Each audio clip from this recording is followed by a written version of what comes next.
Surely you can't be serious. I am serious. And don't call me Shirley.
Good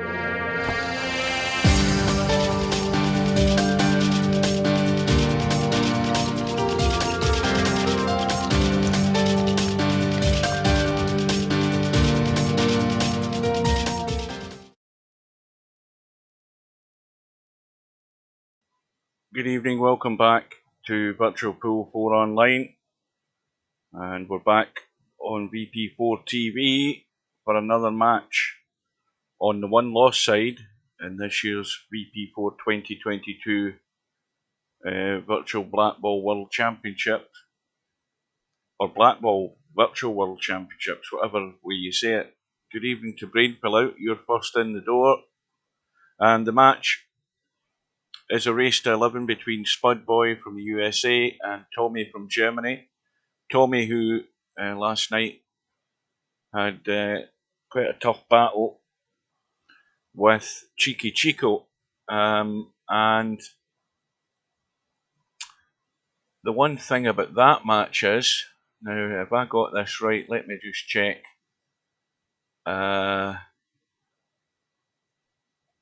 Let's just look at this bracket again to remind myself, because I have a funny feeling. Where are we?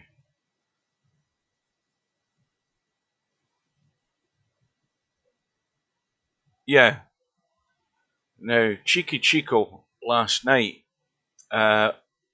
We had the two matches last night, and the first match I was streaming ran well over into the second match, which started an hour later. But the second match was a match between Cheeky Chico and Christian, which that lasted a good hour and more, and Chico came through it 11-3, and then for some reason decided he was also going to play Tommyy,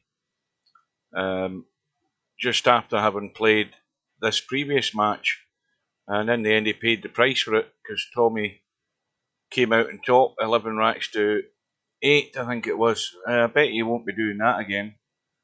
Maybe it wasn't the best idea. Okay, people are trying to squeeze matches in, but this match had a deadline up until April the 30th. And so Chico has gone, and now Tommyy is going to be playing Spud Boy, and Spud Boy is only going to be playing his second match because they get 2 buys in the first 2 rounds of the tournament on the winner's side. Both of them were forfeits, and then he ended up playing Albinario in round 3, and Albinario gave him a severe doing, 13 racks to 3, and that's how he's ended up here in the one-loss side. So tonight is a race to 11 between Tommyy and Spud Boy, and that's basically how things shape up. Now, the bad news is that I haven't heard any further information coming forward from Matt as regards what's happening with this match with Stub. Now, the thing with this game is that the deadline for it is tomorrow, and I believe Matt can't play tomorrow, and I believe that Stub can't play this weekend or something. I don't know the full story. But anyway, that's the way it stands at the moment. And we are about 4 minutes away from the room going up. Who else has arrived? Good evening to Cobra. Yeah, I think it'll be well, I'm expecting it to be a reasonably one-sided match, this. I think Tommyy will be too good. But you just don't know how it's going to go, depending how things start off. But you would expect that Tommyy would be the stronger player of the two. There hasn't really, I suppose you could say, there hasn't really been any surprises. The only sort of one thing that would be outstanding is the fact that Stub got beat by Zangetsu, and that's probably about it. I think the surprises or the upsets will come in this one-loss side, because there's some big names going to be battling out in the one-loss side, and that's where you might find some funny things might happen. But that remains to be seen. The schedule we showed, we've got the match tonight, and then the only other match in the schedule is the one between Portman and LS3, and that goes ahead next Friday, and it clashes with Friday Night 9 Ball. So we'll have that match first, and then the assumption is there'll be no more matches scheduled on Friday night, but you never know. But we'll then cover the rest of the Friday Night 9 Ball tournament. So, good evening to Mark. You know something? This chair that I've got, it's not a gaming chair, but it's like a proper quality office chair. I paid about 150 quid for it. Maybe more than that, I can't remember, and it's a heavy thing, but it's got all the you can raise the height of it. It's got the adjustable arms. You can recline back on it. You can do all of that stuff, and now all of a sudden, and you've got the gas pedal to raise and lower it. And I'm sitting there just about to start the stream, and suddenly I can feel myself slipping away, and I think the gas is gone on it. I think that's what's happened. Nope, that's what we're just saying, Mark. I haven't heard anything since I got the message from Matt saying that Stubb was. I don't think, from the gist of it, I think Stubb didn't want to play over the weekend. He's saying he's busy, and the deadline is tomorrow at 5 p.m. tomorrow night, 5 p.m. our time, and Stubb doesn't want to play then. Sorry, no, it's the other way around. It's Matt that can't play because he's away in business or something tomorrow. And he can't make it for the middle of the afternoon, which is roughly when it would have to be played for the match to be started before 5 p.m. So other than that, we haven't a clue what's happening in that. But I think in the long run, I think Stubbs looking for a way to bail out rather than suffer the humiliation of getting another beating. I think that's the bones of it when it comes down to it, because I think he fears Matt.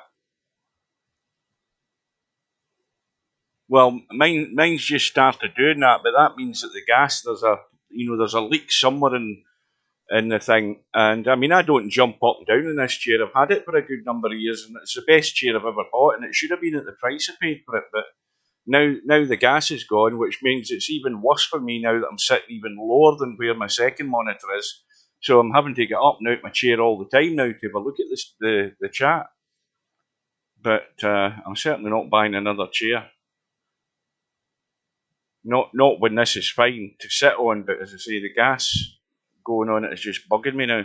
And that's only happened in the last 20 minutes that started happening. I could just feel myself gradually slipping and slipping down. Well, maybe an upset in the World Championships in the snooker.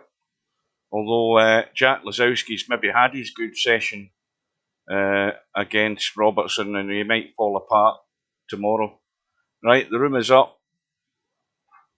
He's got a 9-7 lead. But Lazowski blows far too much cold than hot. So he does. And in the end, Robertson could still be too good for him. I didn't see a lot of the match, but according to the sort of gist of how things were going, Robertson didn't get many good runs of the balls and whatever. The pack didn't open well and stuff like that. But anyway, but also Lazowski played well. I think he scored heavily in the chances he got. But I just think he's too inconsistent to keep that up for another session. Now, what the hell's happened here? Now my donut's not working. Hang on. Anyway, Tommyy at the bottom of the screen, and Spud Boy has won the lag.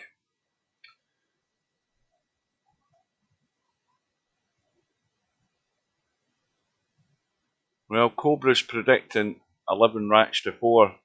Spud Boy's right over in the side rail.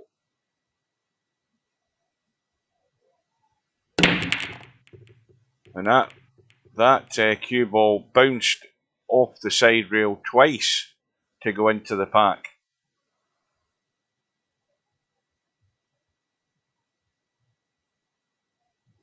And after all of that, it's a dry break. And look at the line of yellow balls in the top rail, plus that other one's guarding the 8 ball.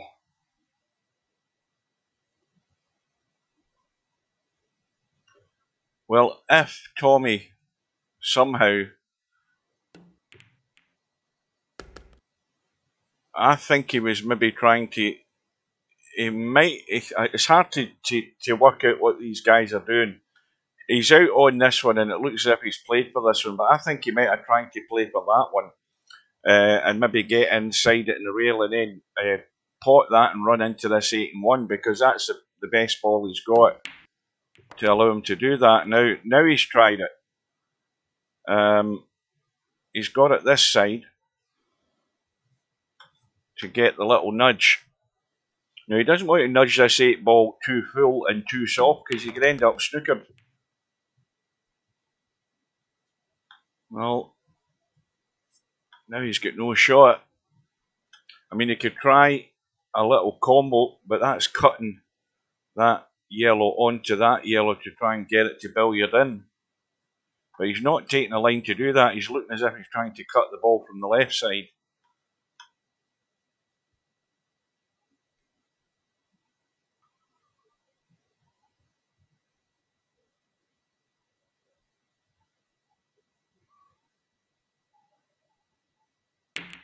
That's a good shot.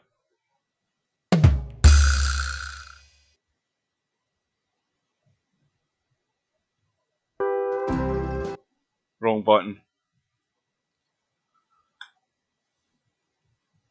And he can just get to that yellow. So this rack's worked out very nice for Tommyy. He had those couple of opportunities to get that breakout on the 8-ball, and he's done it well. So it's a good start. Good evening to Popman.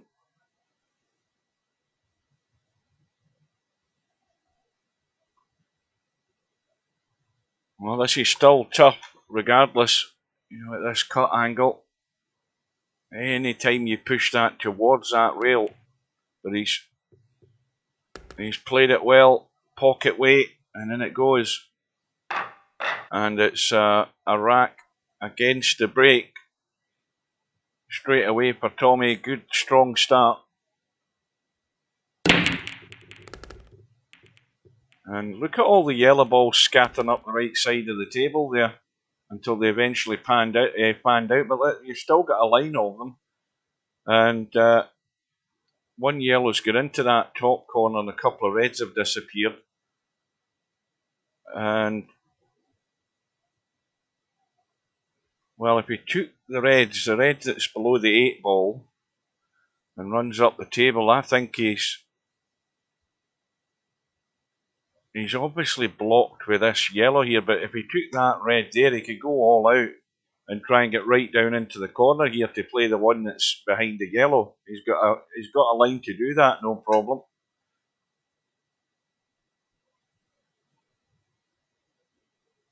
But he looks as if he's playing the yellows. Yeah. Now, that's the one he has to deal with. That one there, obviously it goes, but now he's on it as good as he's ever going to be, so good idea to get rid of it.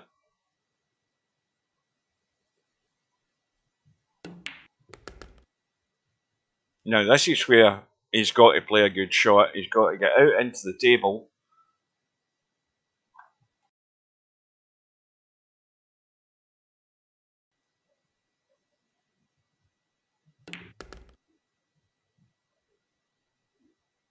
Good evening to Slidmer, good afternoon.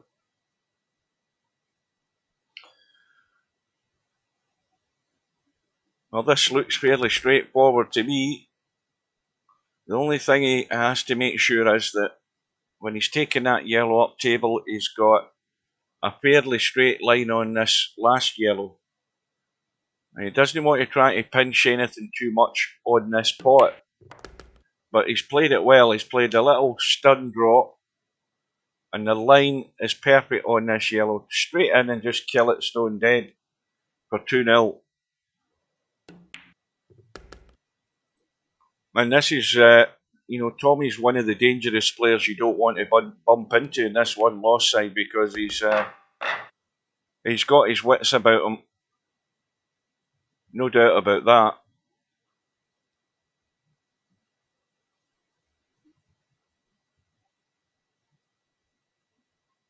Spud Boy sticking to his plan. Didn't work in the first rack. He's getting that cue ball to bounce like twice into the pack.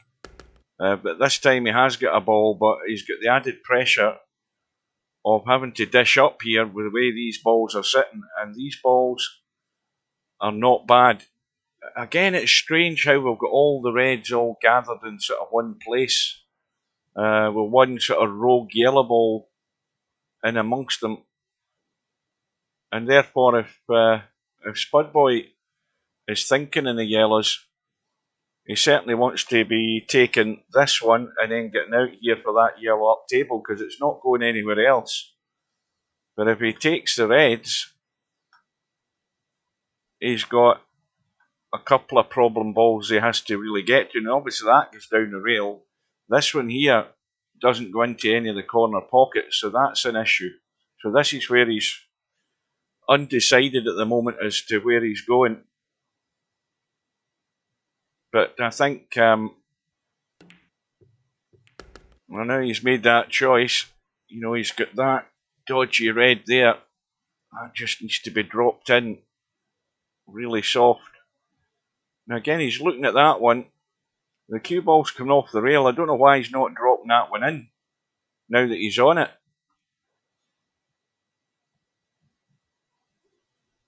I'm wondering if Spud Boy and Popman are related in any way. Good afternoon, good evening to Rob.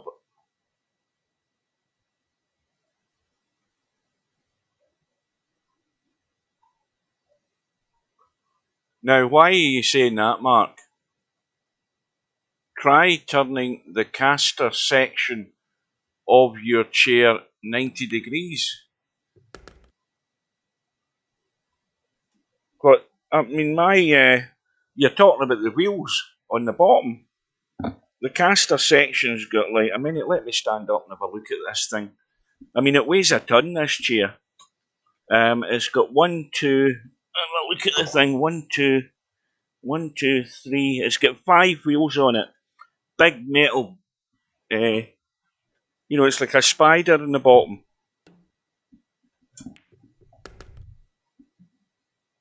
But it's far too heavy to be mucking about with at this time of night. And anyway, what's the reason for it? More to the point.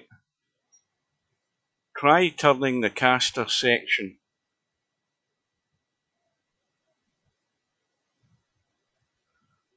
Turning it. But I'm lifting it up. It's so heavy.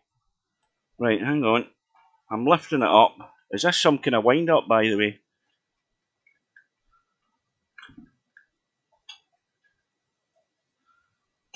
And then what am I supposed to do? You're saying it works for you, but in what sense does it work? What's it supposed to be doing? Hold the chair and push the casters round a bit. You mean twist the whole fitment? Turn the whole base of the wheel around and then raise the seat. Let's try that then. I've done that. I've turned it. But I'd need to really have the chair upside down to do that. And I'm just sort of lifting it up. And anyway, what way are you supposed to turn it? Clockwise or anti-clockwise? I've just turned it and I can't remember what direction I turned it.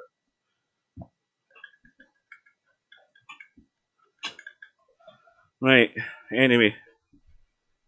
I'll soon tell you if that worked. Hang on a minute. I am now raised again. It doesn't matter. I'm now raised, and I don't feel anything happening. How did you work that out? Anyway, it's 3-0 to Tommy. How did you work that out, Mark? And does it only work for a short while and then it starts doing it again? So it's really a short-term fix.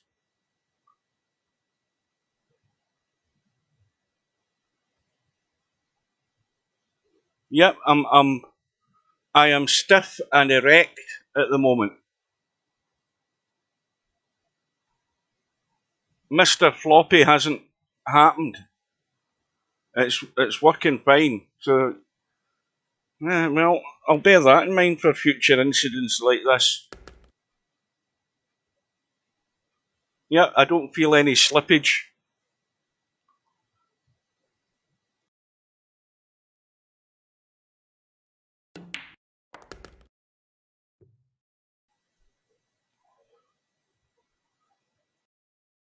You sound as if you're an IKEA genius, Mark. I can't read the last line of what you've typed there. What does that say? TH. TMI. TML. I can't read that. If it's some sort of text abbreviation or something, I don't understand it.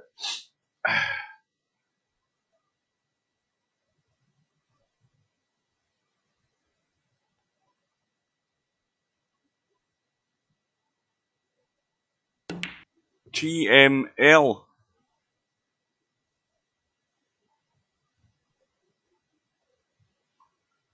Right, once you write it in plain English, I'll understand.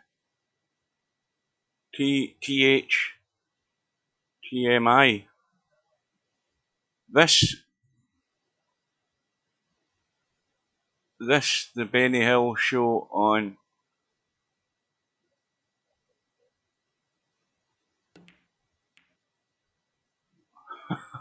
I don't know where this conversation's gone.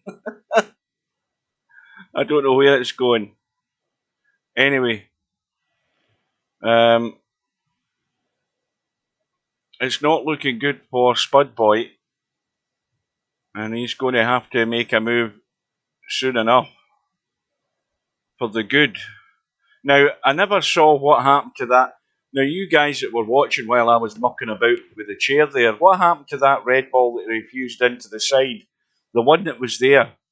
The one that was sitting in the edge of the pocket that he could have potted straight away and he didn't bother doing it. Was that the one that caught him out?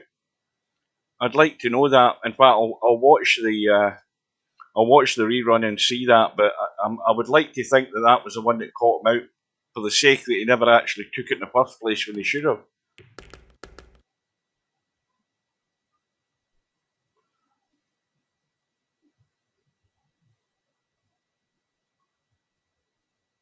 Oh, right, I've got it now. Too much information, yes.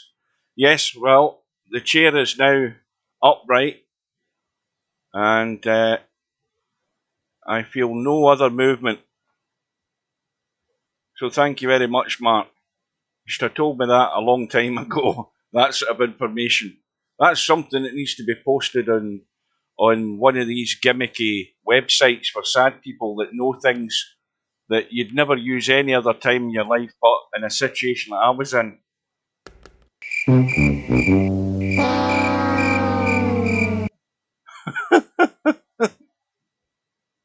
Oh, it's got the lumbar support as well on it. It's got everything. It's got a dial at the back.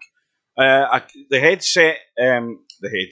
headrest has got a knob that I can twist so that I can stiffen it up and support my neck. It's a brilliant chair.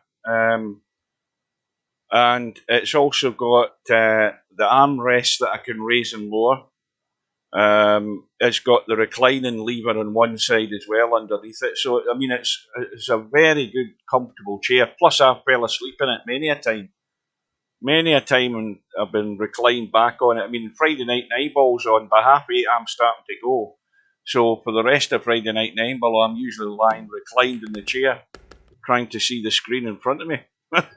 It's that comfortable. Yeah, the lumbar support thing, it's got a dial. And if you twist it and turn it and keep turning it, it then pushes the lumbar support into the base of your back, you know, just above your coccyx, so that you're reclining and to make sure your posture's right.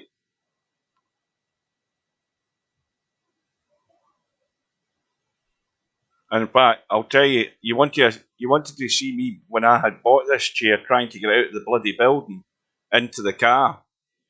I had to get one of them big trolleys to sit the box on, and that wasn't the problem. You know, it was getting out the car at the other end when I got home. Goodness me, what a wait! I'm sure I paid the best part of £200. I can't remember how much, but it certainly wasn't one of these, you know, 35 quid bits of plastic that I've always bought over the years, and by 2 months down the line something's broke off it. I decided, you know, I'm going to get something that's good rather than cheap crap, and this has been by far and away the best chair I've ever had. So that's tactical advice for people that are gaming. You don't need to buy one of these fancy gimmicky bloody gaming chairs just so you look cool when you're on stream, with a fancy logo and everything, all that crap. Just get yourself a good, solid chair and pay the bucks for it. It's well worth it. You think you're saving a few quid buying cheaper crap, you'll get through 3 or 4 of them before you'll get through something like this. But I thought I was doomed there, so I did with that slippage. Well, Tommy is going to have to just tweak this cue ball a wee bit, just to try and see that checked off the rail, but it just comes straight out because obviously his line wasn't that good. But it's good enough. The problem now is 2 pockets up, table blocked. He's going to be hitting this red ball unless he. In fact, I don't think he can avoid hitting this red ball. Question's where is he going to be for a shot in the 8 ball, and it might be Spud Boy's chance here. I think Tommy's going to have to ride his luck. He's digging down into the cue ball. I think he's trying to get right away, but he couldn't avoid it. And now, Spud Boy, get ready to pounce because, well, one of those red balls is deep in the pocket. Tommy's going for the bank, but that red ball is right deep in the pocket, even if Spud Boy gets a chance here.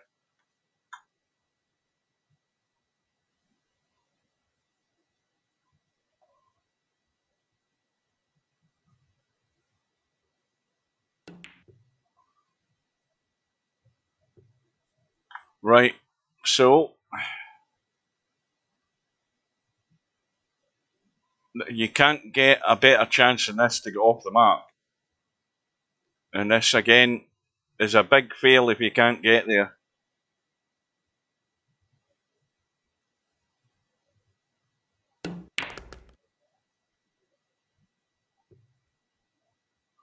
Oh, I can't remember what make this chair is. But what I do know is it's a good chair. I mean, without a doubt.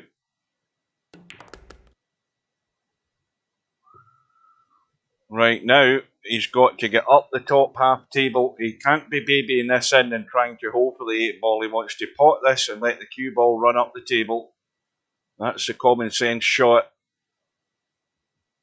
But not too hard, because the cue ball will run. That'll do. That's fine. So, Spud Boy. And that again was just because Tommy was awkward on his last ball. He just could not avoid, with the angle that he had, running into the red of Spud Boy. And so he's off the mark, and it's also against the break. And again, he's sticking to this. Watch this cue ball. Watch the cue ball. It's going like twice off the side rail.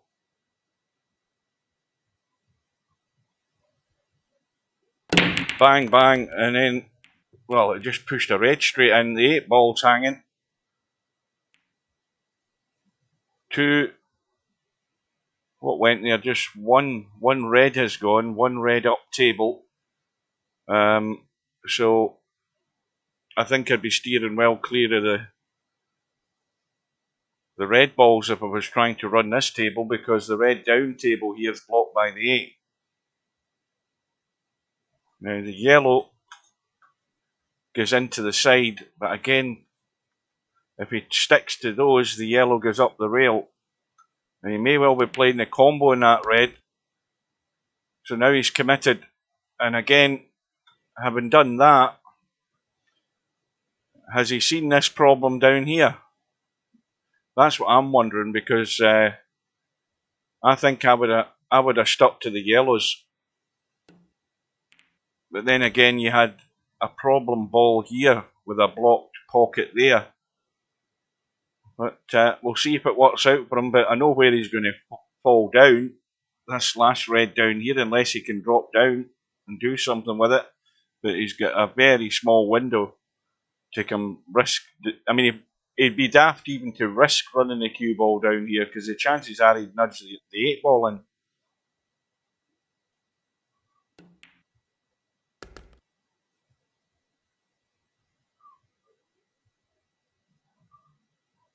Oh, I've got plenty of gas spraying fell out, I can assure you that. I've not got any deflation. Well, you know, you just get the feeling this is doomed to failure for Spud Boy. You know, he's going to cut this red. He's probably going to clatter into the yellow ball. In fact, he might not, looking at this. Well, he has hit it. And Tommyy can get his balls into a better position, because the Spud Boy's chances of getting good on this red ball are fairly slim. So Tommyy will just nudge this yellow down table. If he pots it, he pots it. He's then taking the risk that Potman will somehow find a way to drop down onto this red.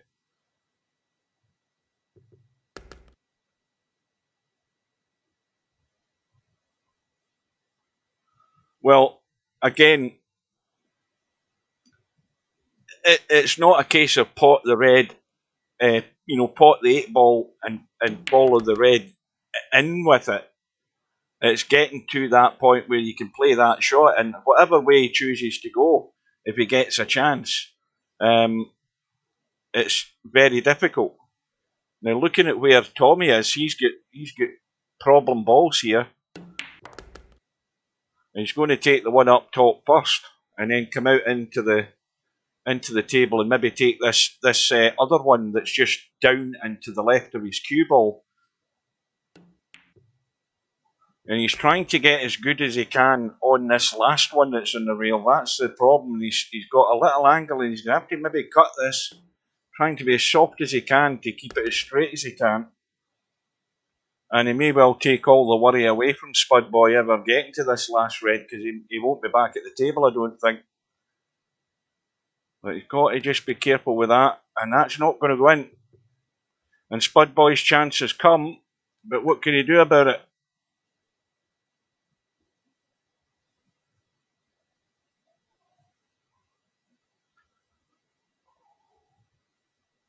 Well, I know what I'd be doing. I would be nudging that red ball and taking it. I'd be trying to just nudge it and skim it so that it's going that way, rather than going to the 8 and trying to get it close to give something for Tommyy to think about, because I don't think it's worth your while potting that. I think it's worthwhile taking it. You're dead and buried in this rack if you don't do something. And his chances of getting good in this are not great. Why not just maybe give that a little tickle and try and block the pocket? Well, is it the reverse bank?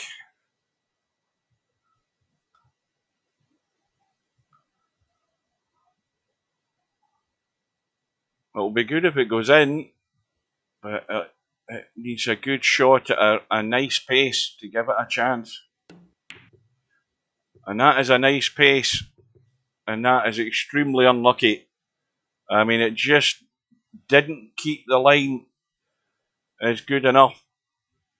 And even at that pace, those pockets don't give you anything. But it was always going to be the big downfall of Spud Boy in that rack, with that ball sitting there.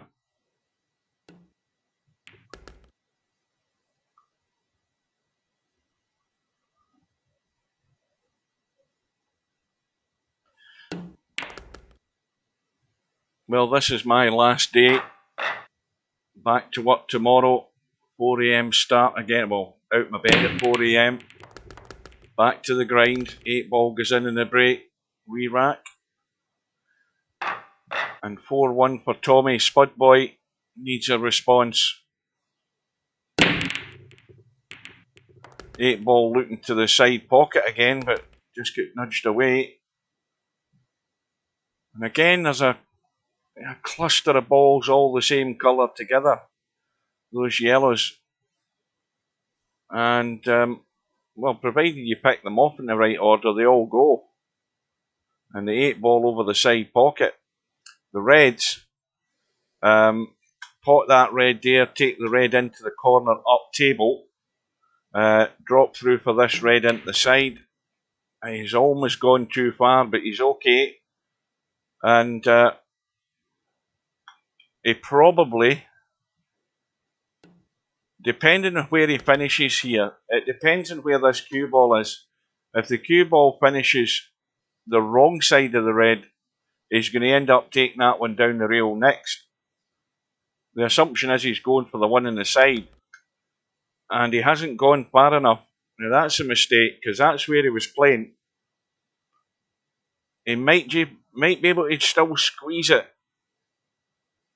but you know, if it just catches that knuckle, it's very tight. I think he's, yeah, it just goes in off the knuckle.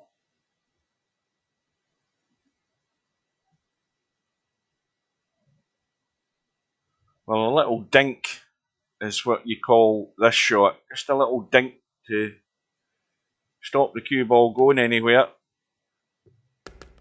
Now, what's the angle like? The angle's perfect because you can just let the cue ball run out and he's on the 8 ball. So this is a good run out. And again, Tommyy had his pattern in his head before he took his first shot. He almost came unstuck, but he got them in the right order, and he's 5-1. That's the sort of standard you have to be aiming for. Once again, Spud Boy breaking from the left side. And again, this time it's another dry one. And well, these balls, apart from that one yellow on the side rail, these balls are good.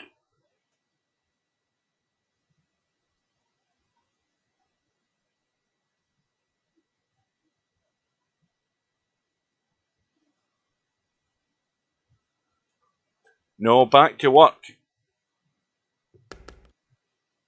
Back to the grind tomorrow. It's not so bad because I would normally be working on the Sunday. So I do a full shift tomorrow. And then I think it's an early shift on Tuesday. Or an early finish on Tuesday. So Tommy's off and running again.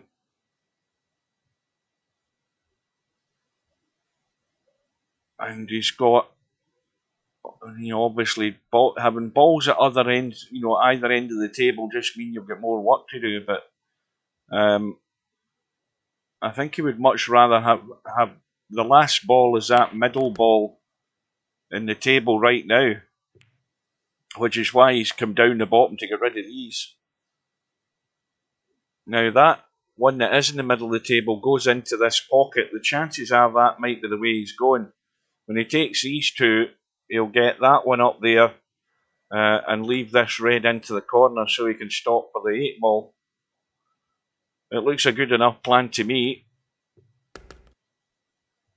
So just come back an inch or so I don't think going forward's a great idea because things can go wrong there. Yeah, well, that's not a good idea, that part of it, because now the blueprint and the plan has just gone out the window.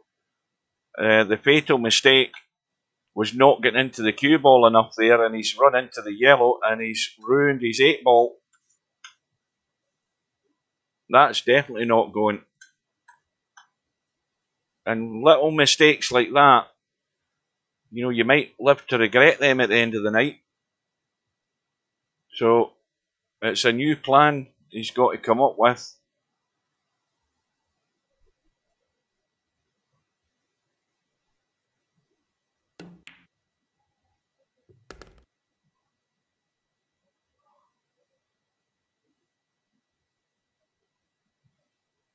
Well, I can't I can't see how he's going to get on this 8-ball.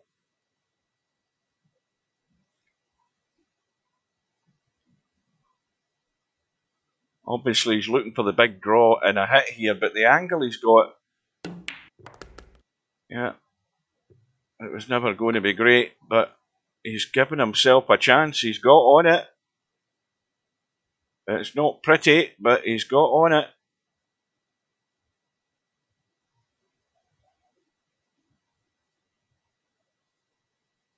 And that's a lucky break there because he could easily have been hooked. But he does have a full shot on the 8-ball into the corner.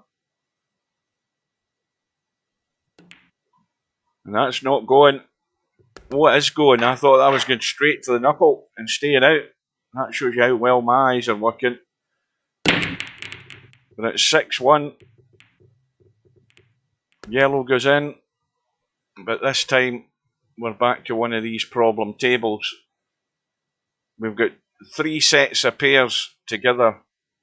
And the 2 reds in the bottom left are blocked by the yellow. You've got a red and yellow on the right rail. And the red and yellow to the left of the red and yellow on the right rail. That's hard to say, that, by the way.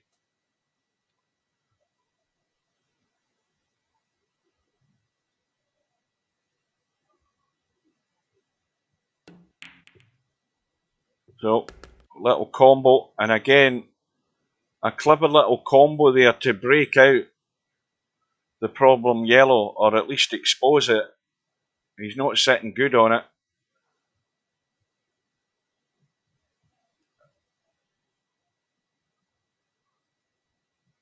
Well, this is going to be a good run out if Tommyy can get this done, because this table is not easy.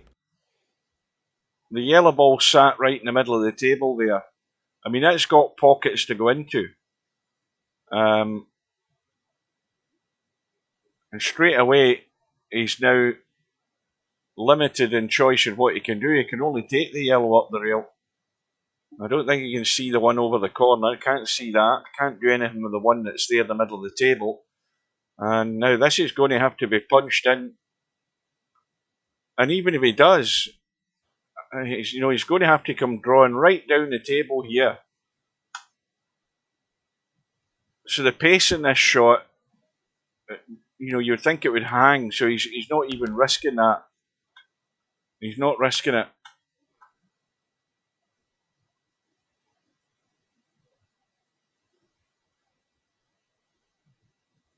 The one thing he might be planning here is the combo, but is he going to play this in a way?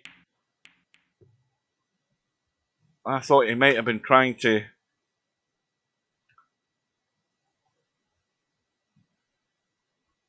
I thought he may have been trying to run on top of the 8-ball there, just to make it awkward for Spud Boy. But anyway, he's blocked the pocket, and Spud Boy's backed into a corner here, because quite clearly he can't do anything with any of those. He could try the pot and the red onto the yellow to clear the pocket. Now this red over the side goes. That's not a problem from this end. But Spud Boy needs to get his thinking cap on for some serious working out on how to deal with this situation. And one thing I mean, I don't know. He's now potted a red. I think it'd be a good idea to tie the 8-ball up, because he's not going to run this table. He might be better. He might be better cutting that red over to here and running, just ducking for cover there and letting Tommyy worry about it, because I don't think it's worth his while to keep potting balls. He has to give himself a lifeline, and the only way of doing that is by making sure he ties up this 8-ball, because these are all on.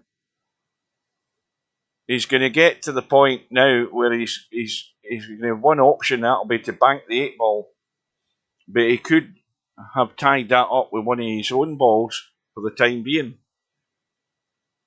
until somehow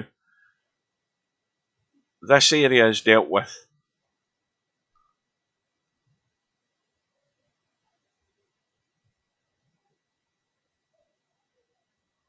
What, you saying that Spud Boy had two shots, a free shot there, Cobra? Or are you talking about the combo into the corner? Is that what you're talking about? Is that semi-pro's reference to the combo into the corner? The skill shot you're talking about, follow it in.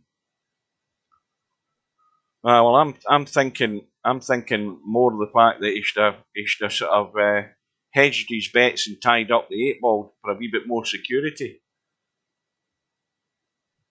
When you look where Spud Boy is now, he'll do well to get that in. And again, that shot's, the only thing it's done is it's opened up the reds a wee bit more, but it's done nothing to protect the table with the setup that there is. You think back to what I said earlier on. Had Spud Boy stuck that red over next to the 8-ball and the balls were like this now, or something like this, Tommy's the one with the problem. Right now, Tommy's got the only problem he's got is how to find his way back into the table to take this 8-ball. And he's got the perfect angle to get up the table. So, if that was me playing there, and he's run into the red, and Spud Boy now does have a chance. So, Tommy's problem is he's not getting out of the way of obstacles in his way. That's twice he's done that and run into a ball he shouldn't have been near. Spud Boy might come out of this smelling of roses yet.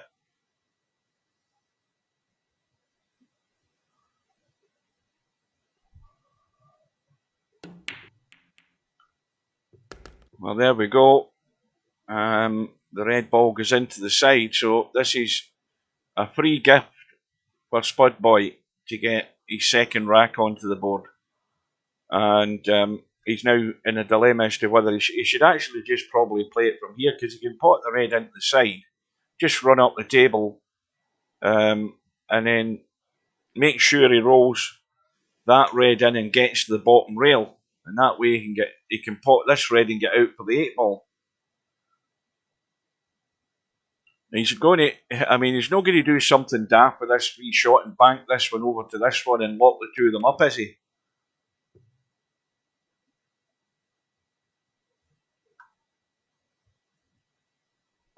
Well, we'll see him do it his way. He could be dropping the one into the side for the 8-ball into the opposite side. That's one other way of doing it. This, again, just needs to be gentle. Gentle touch.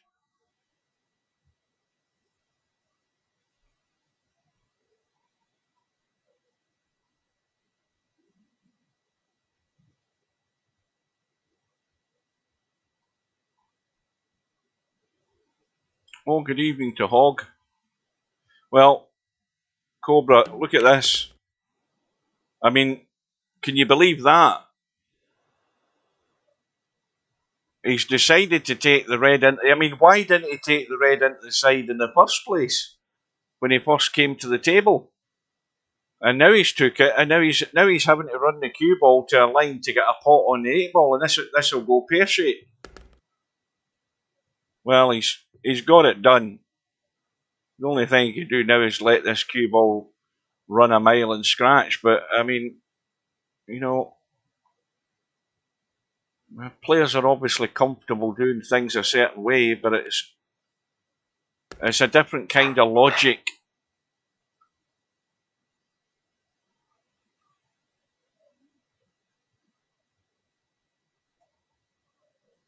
So Spud Boy continues from the left side.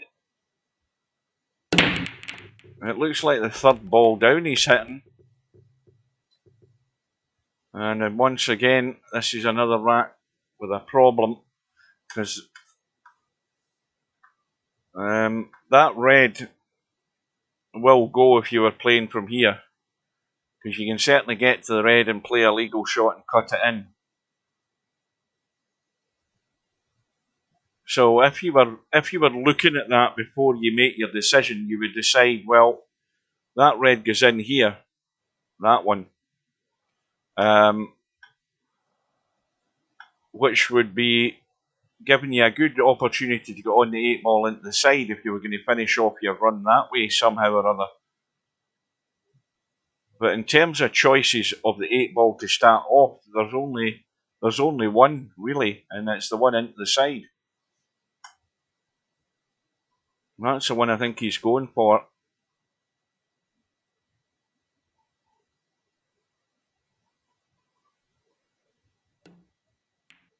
That's going to stay out, I think. Yeah. So now, how does Tommy see it? Now, he knows that red goes because he's already been studying the table, what I've been doing. So he knows he's going to make his mind up and take the red straight away. Now that Spud Boy's hung that one over the side, because you can get to the red no problem here.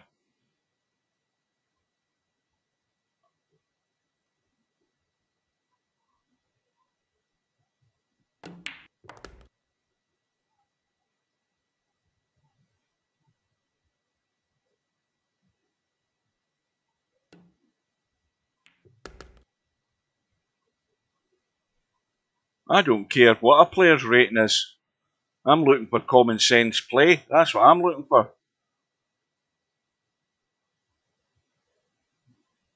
I mean, a player's rating can look interesting and look impressive. It's what they do in the table that matters. And it usually only takes me 5 minutes or so to work out what sort of level their minds are working at, regardless of what rating I've got. I hasten to say, Juan was the perfect example. I mean, his head's full of numbers. What it's not full of is the right things he should be doing when he's playing.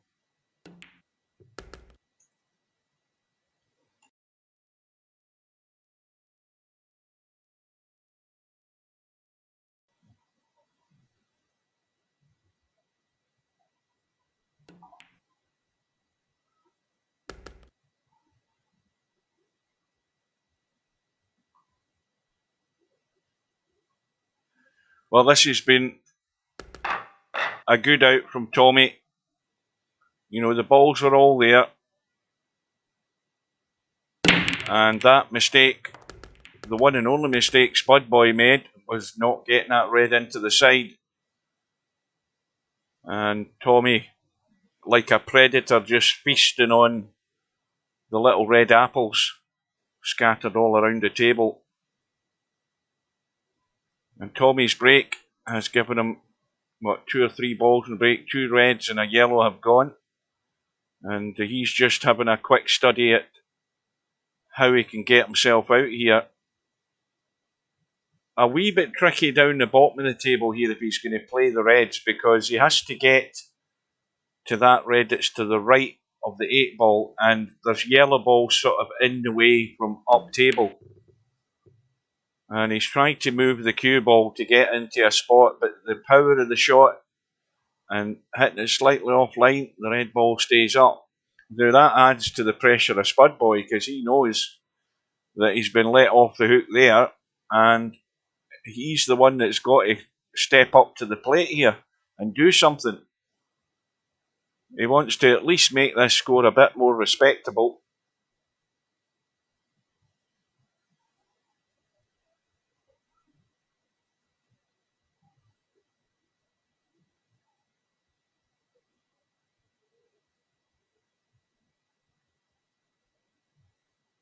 Yeah, the chair's still fine, Mark. Yep, there's been no slippage since you said to do that. I'm now thinking how sad you are that you know to do that. And I thought I was sad. I bet you found that out and said, well, I hope somebody doesn't have the same problem as me, because I don't want to have to tell them what I did to fix this.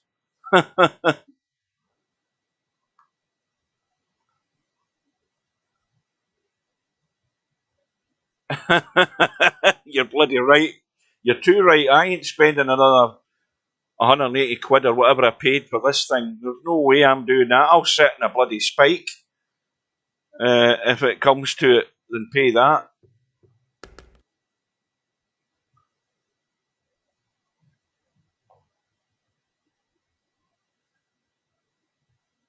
Well, this is a big ask for Spud Boy, but as I mentioned at the beginning of the rack, when it was Tommyy at the table, this is going to be the problem.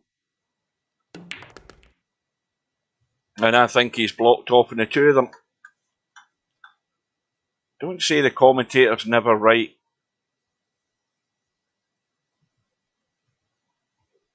You know, all Spud Boy can do is just try and duck into the corner off the edge of that red.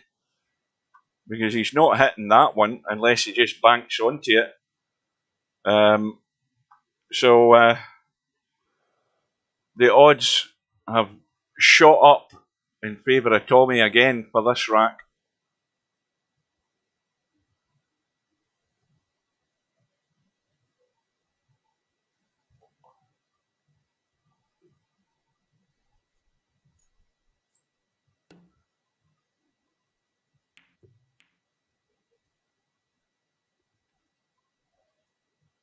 Well, that's still giving Tommyy a problem with the way his yellow balls are sitting down this end of the table.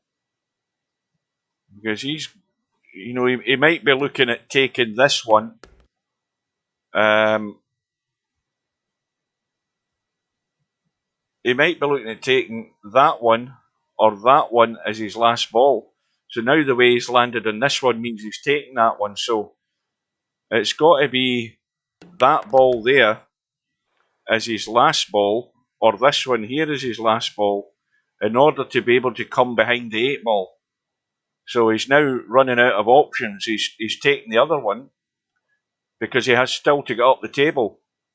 So this is still in doubt as to where this rack might end up. Because if he now takes the one that's above the 8 ball, it's going to be a good shot to get on this 8 ball.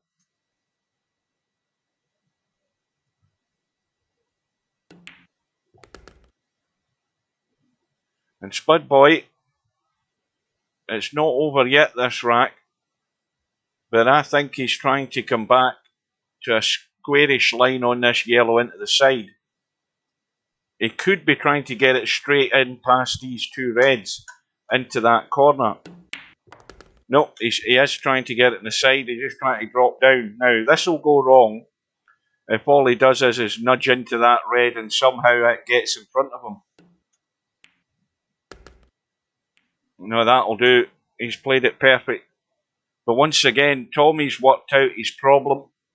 He's worked out how to get there, and more importantly, he's delivered on his promise. And this is good thinking, working out what he's having to do and getting the job done. You know, that's why he's dangerous, because he's working at a level that is worrying for players like Cobra watching him.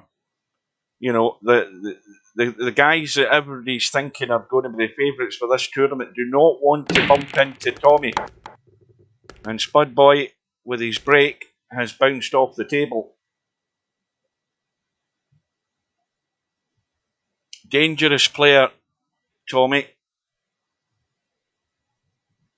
because he's applying himself pretty much the proper way to go about things.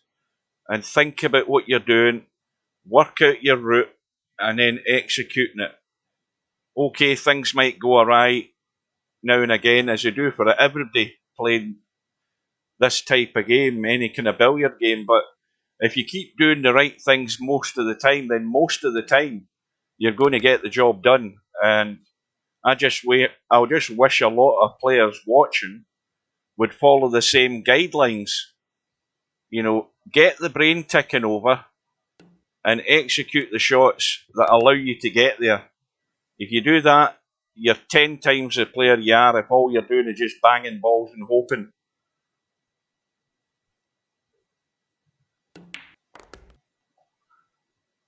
I don't even remember that, Cobra.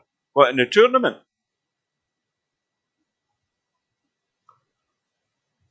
I don't even remember that match. Aye, 13-10. I mean, that was close. So Tommy's out for blood. It was a close run thing, 13-10. Give or take a run of the ball. And it's even more scary if you come up against them and it's only a race to 11.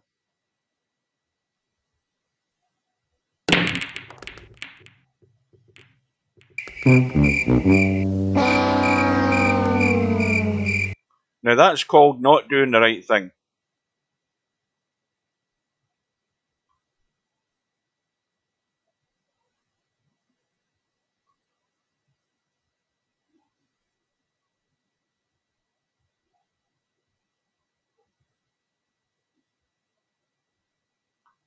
What is your coaching rate? What does that mean?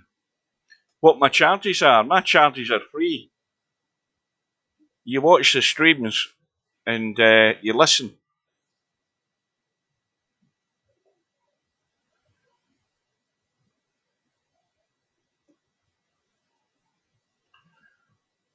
Right, so Spud Boy, his free shot is gone. And again, fatal.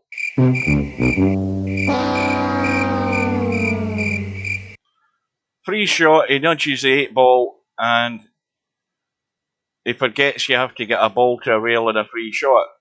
And I think that's the second time. Is it 2 different players have done the same thing? It happened in an earlier match and it's happened right now. And Tommy's deciding the yellows are going to get the job done because they've all got a pocket to go into. And this is not looking good at all for Spud Boy. Spud Boy scratching his head. I presume he didn't realise he had to get the ball to the rail, or obviously he would have got the ball to the rail.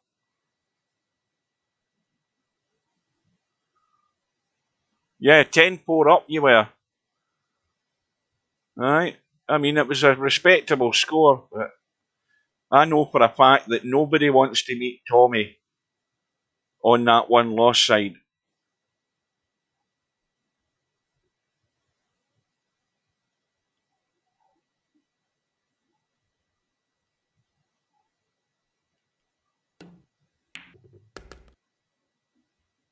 Now, the one in the side, the yellow in the side, and then the one into this bottom corner past the 2 reds. And then if he's going to roll that yellow that's to the left of the 8 ball in, he wants to be rolling it in a good line. Now, it's not a great line that he's got in this yellow that's here, and that's why he doesn't like it, because the cue ball's not going in the direction he wants it to go. So he's had to reroute his plan for getting out here. And now it's got funny. It's a little cut. And again, he just has to hope that he has a better... The line that he's got in this, the chances are he's running into the reds or heading towards the red direction.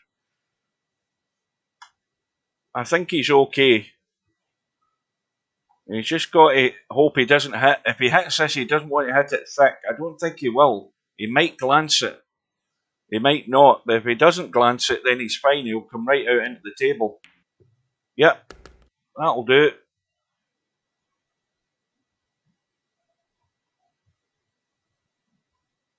So Tommy on the hill just nuffs this into the pocket.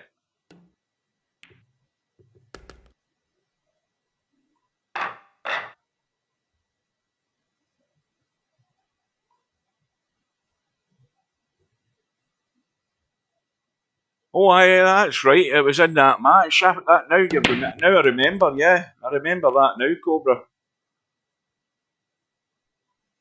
Aye, aye, that match. In fact, aye. Now you've cleared my head. I know exactly. Tommyy was breathing down your neck at the time.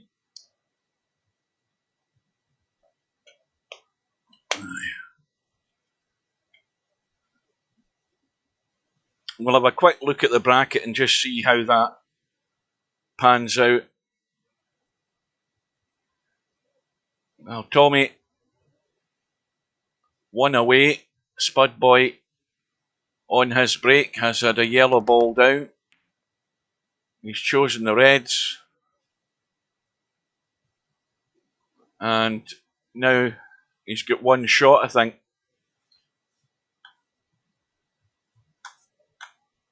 And a whole heap of trouble to try and deal with. But again, he should be ducking for cover at some point here. You know, you can only do so much. You have to try and give yourself a chance to stay in the rack. You know,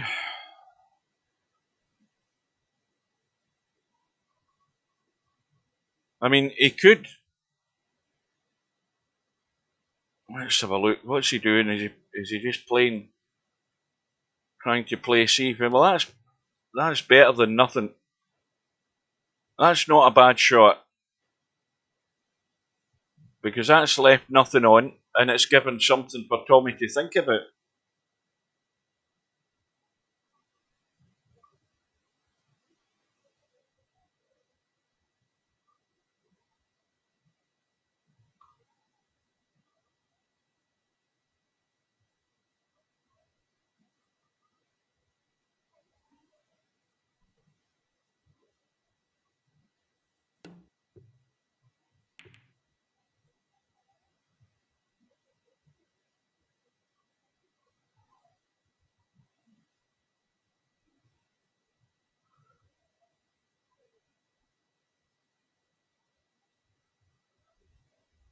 Well, Albinario is going to be tested against Larry, no doubt about that. But Albinario will be getting into that match still the favourite. But you know, the little run of the ball here and there, you know, it's sometimes in matches like those, that's all that's going to make the difference.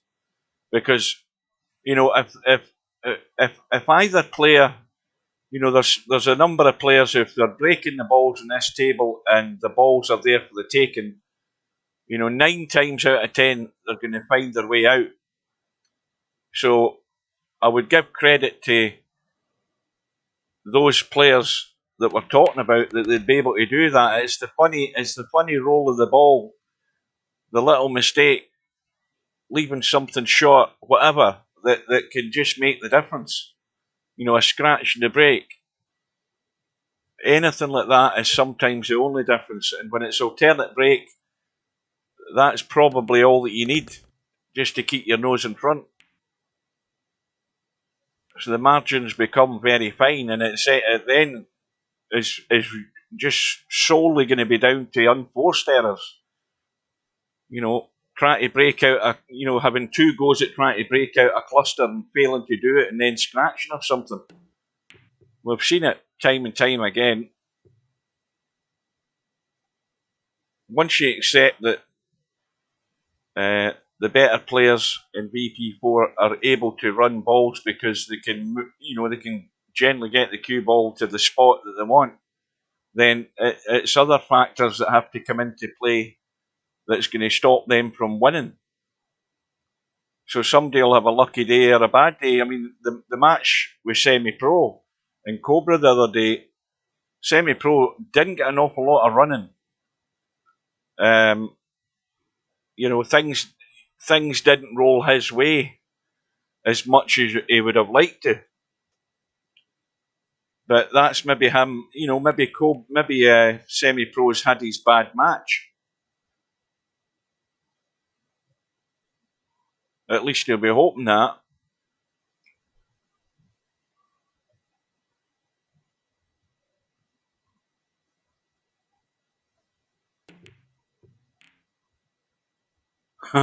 Malware.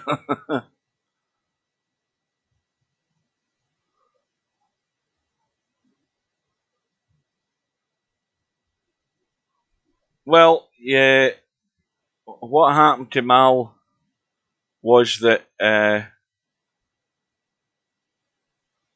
from what information that we've been given from those that have spoken to him is that he wasn't in the right frame of mind to be playing in this tournament, therefore he shouldn't have signed up to it in the first place. And then what made his decision was playing Albinario and being 4-1 down. Then he made his decision.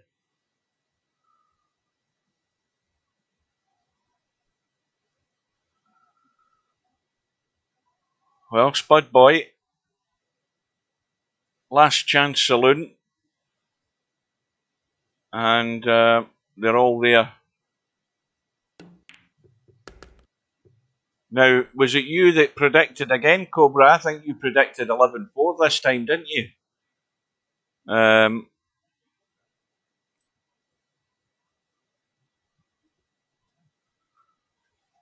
Yeah, I think you said 11-4 earlier on. Well, we're still a wee bit away from that.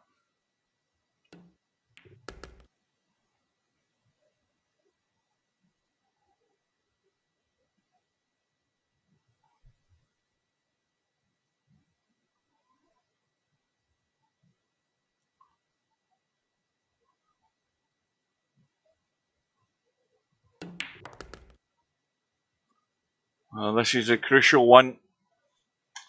Now, what do you do here? Do you leave your... See, you can't stop the cue ball here because of the angle. Now, do you take a risk and run through and end up hooking yourself? Or if you run through and you run through too far, I mean, you can run through to here and still cut that red ball in. The 8 ball goes into the side past the yellow. So this is the make or break shot for Spud.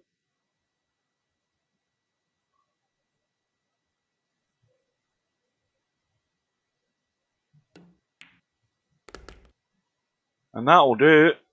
Now he's actually nudged the 8 ball and done no harm in doing that. He just needs to roll the red in. And he's looking around to make sure he's given himself enough room. But all he needs to do is just cut that slightly, as he's going to do, and he's on the 8. So we'll give him this one.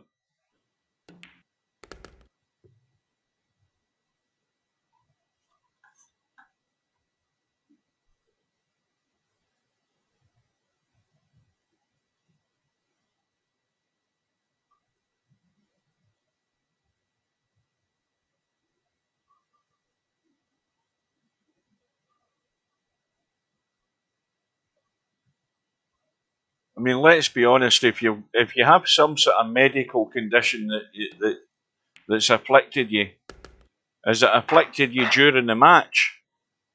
Have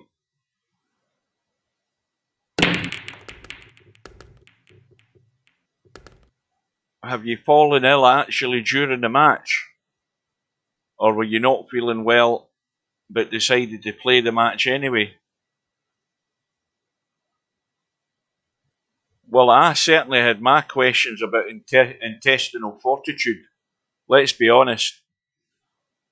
Albinario, I mean, you could say Albinario got a couple of lucky rolls, but the way the whole circumstances, the way that came about, was a bit uncanny. 2 snookers by Mal. Albinario kicks both of them in and wins the racks and has a 4-1 lead, and then all of a sudden it's game over. And that's why I said at the time, well, what sort of conclusion am I supposed to come to? I know there's more than me thinking the same as I'm thinking. And you know, I looked ahead the next day and said, well, that's almost 24 hours. I wonder what the excuse is. And I'm saying no more on it.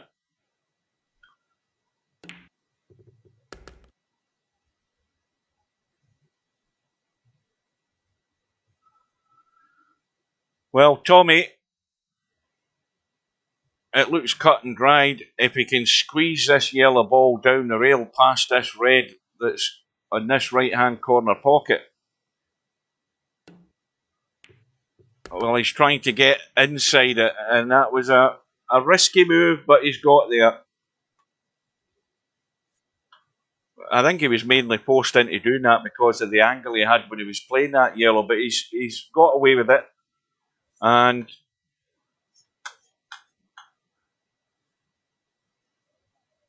just dropping this yellow in as dead weight as he can, and he's home and dry. Oh, that was a bit scary there, because I'm looking to see whether he just went behind the knuckle slightly. He's okay.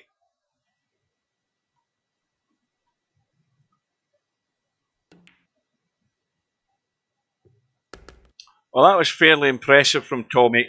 I mean, I don't think Spud Boy made an awful lot of mistakes. Again, some of his shot, even the racks that he did get, his shot choices were slightly different from the way I saw it. But at the end of it, Tommyy was very, very solid, and you know, he deserved to win by that margin. I think his runouts or whatever would be pretty good for that match. If only you had individual stats for each match. Let's have a look.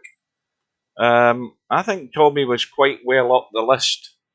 Well, first of all, before we look anywhere else, let's have a look at this bracket on this one-loss side.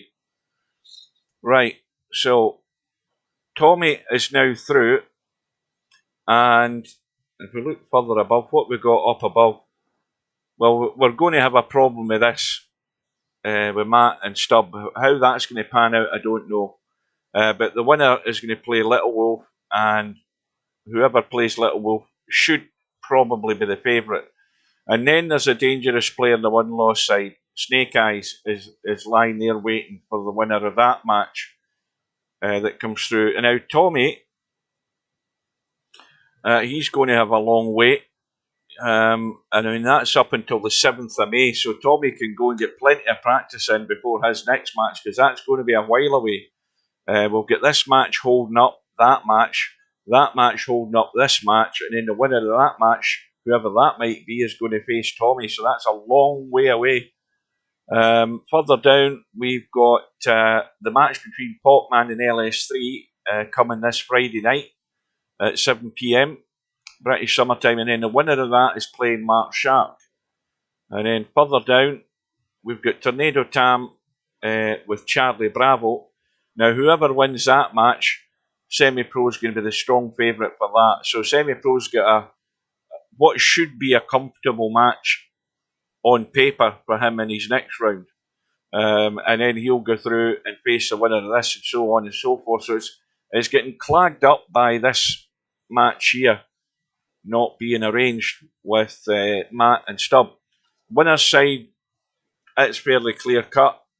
The round 4 matches are Albinario and Larry, and then we've got Cobra and Zangetsu to take place. Quick look at these stats. Now, what do we want to look at again? Let's look at the black ball stats. Racks run. We've got Tommyy way out in the lead. Now, again, bearing in mind that some players have played more matches than others, but you know, Tommy's had 18 racks run. Semi-Pro in second on 11. Snake Eyes and Cobra tied in third. Albinario in 10. Larry on 8. 8 ball shot percentage. Well, ratio it really is. You've got Tommyy with 74 ball shot, 56 in. Now that's clearly not as good as Larry, who's got 47 with 39 going in. Mark Sharp 45 with 30 going in, so that's not quite as good. Popman 45 and 30 going in. Snake Eyes 45 shots at the 8 ball and A38 going in. And then you've got Zangetsu, who's got the best of the lot at the moment. Bear in mind, he's probably played the fewest matches, I think, compared to most, or similar to maybe Larry. But Zangetsu's had 40 shots at the 8 ball and 38 have gone in. And Little Wolf, who's over on that one-loss side, he's had 40 and 28 gone in. So the other thing we want to look at is, what was the other one I want to look at? Run-outs from the break. Tommyy, way out in front with a 3-rack lead. He's had 12 run-outs from the break. So Tommy's doing a lot of the right things. Semi-pro in second, tied in second with Snake Eyes.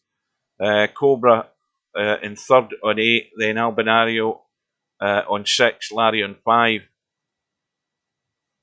Scratches in the break. You've got Potman way out in front there with 5. Tornado Tam with 3. Stub with 3. Well, he did all of them in his match with Zangetsu, I can tell you that. That's where that went pear-shaped. And then there's another interesting stat. Stub only had 1 run out from the break. And so he's just not at the party in this tournament. And I think that's about it, isn't it? Average balls made, let's look at that. We've got Tommyy still well in the lead on that score with 1.8 balls in the break. Quagmire in second. Again, these are a bit dodgy, but having said that, the next closest player would be Snake Eyes. The ones that are still in the winner's side, they're way down. So if you look at Albinario in semi-pro, well, he's in the one-loss side now, but Albinario, I think, is next on the winner's side. He's way down on 1.2 for balls in the break. And then further down, Zangetsu 1.14. And you keep going down, and you keep going down. There's Cobra, 1.08. So the stats tail away. Larry's away down there. He's in 0.7, so Larry's been unlucky. He's got too many dry breaks. Maybe he wants to try something different. But then, of course, it's not just the number of balls you make in the break. It's running them out. So that is it.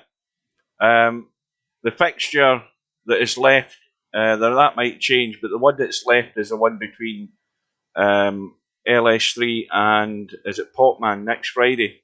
So that is it for tonight, folks. I'm off to watch some of the snooker now. What did I miss in the chat there? Has Steve said what the next tourney will be? Well, there was talk in the stream that it was going to be something short, but I don't think anything's going to happen now. I wouldn't hold your breath. I think that the next tourney is going to be once he's been away. He goes away at the beginning of June and he comes back at the end of June. So I don't hold out any great hope for something happening between now and then.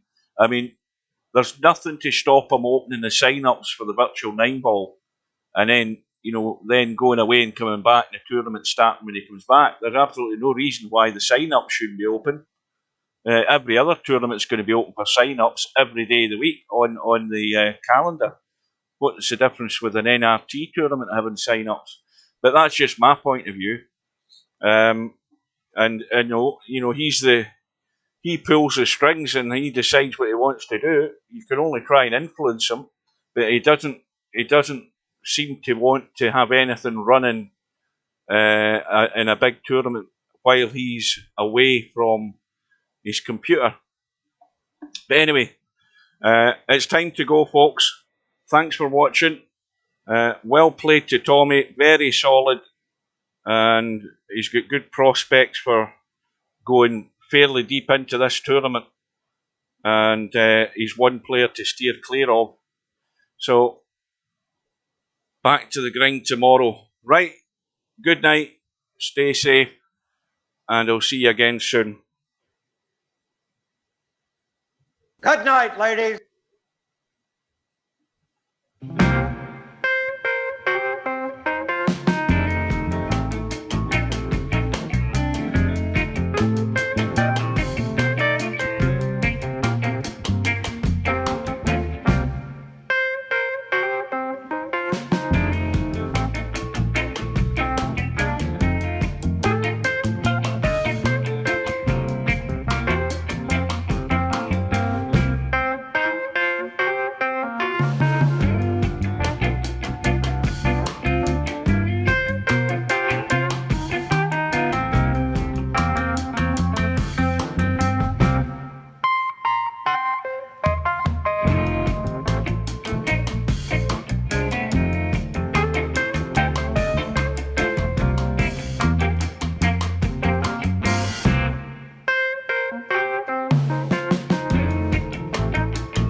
No bar, no pinball machines, no bowling alleys, just pool. Nothing else. No bar, no pinball.